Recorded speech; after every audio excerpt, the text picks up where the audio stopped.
Penghancuran Ka'bah menjadi tanda-tanda terakhir mendekati hari kiamat. Kehancuran tersebut dilakukan oleh suatu bangsa tertentu agar umat Islam tidak dapat lagi menunaikan ibadah haji. Ketika ibadah haji tidak lagi dapat ditunaikan, keadaan itulah yang menjadi salah satu tanda dekatnya hari kiamat. Rasulullah Shallallahu Alaihi Wasallam pernah bersabda dalam suatu hadits yang diriwayatkan dari Abu Sa'id Al-Khudri. Artinya, hari kiamat tidak akan terjadi sebelum Ka'bah ini tidak lagi didatangi orang untuk menunaikan ibadah haji. Khair Hakim dan Abu Yala, sosok penghancur Ka'bah pada akhir zaman, kehancuran Ka'bah yang dilakukan oleh Dzu Aswaikatain yakni bala tentara dari bangsa Habasyah. Keterangan tersebut dilandasi dari hadits riwayat dari Abu Hurairah. Rasulullah Shallallahu Alaihi Wasallam bersabda dalam Sahih Muslim Jilid 1, Dzu Aswaikatain dari Habasyah akan merobohkan Baitullah, Ka'bah. Khair Muslim.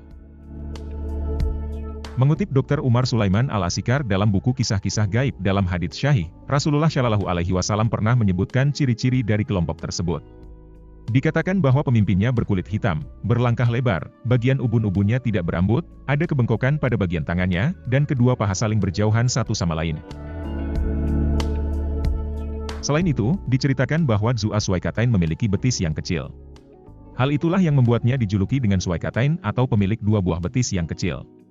Julukan tersebut dibuat oleh Rasulullah Shallallahu Alaihi Wasallam berdasarkan ciri fisiknya. Satu riwayat hadits dari Abdullah bin Amru menggambarkan bagaimana Dzu Aswaikatain menghancurkan Ka'bah dengan merampas perhiasan Ka'bah, melepas kain penutup Ka'bah, kiswah, hingga merusak Ka'bah dengan cangkul dan sekopnya. Artinya, Ka'bah dihancurkan oleh Dzu Aswaikatain dari Habasyah, perhiasannya dirampas, dan lepaskan kain penutupnya.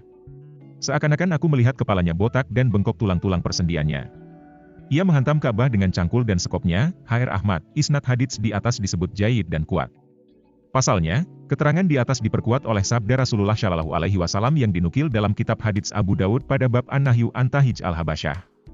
Diceritakan bahwa kelompok tersebut juga berhasil mengeluarkan harta terpendam yang ada di Ka'bah. Biarkanlah orang-orang Habasyah sebagaimana mereka membiarkan kalian.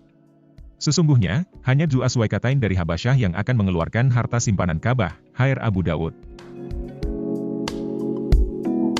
Kemunculan pertama Dzu Aswaikatain terjadi pada masa Nabi Isa AS dan kemudian diutus kembali ke bumi pasca kebinasaan Yajuj dan Ma'juj untuk menghancurkan Ka'bah. Meski demikian, setelah kebinasaan Yajuj dan Ma'juj, manusia sempat mendapatkan ketentraman dan kelimpahan rezeki kembali. Setelahnya, Allah Subhanahu wa Ta'ala juga mengirimkan angin sejuk yang kemudian ditugaskan untuk merenggut ruh setiap mukmin yang tersisa di hari akhir. Saat itu juga, Nabi Isa bin Maryam diwafatkan dan disyolatkan oleh kaum muslimin serta dikebumikan bersama Rasulullah Shallallahu Alaihi Wasallam di kamarnya. Jelas Qatadah yang dialih bahasakan oleh Ibnu Katsir dalam buku Dahsyatnya Hari Kiamat.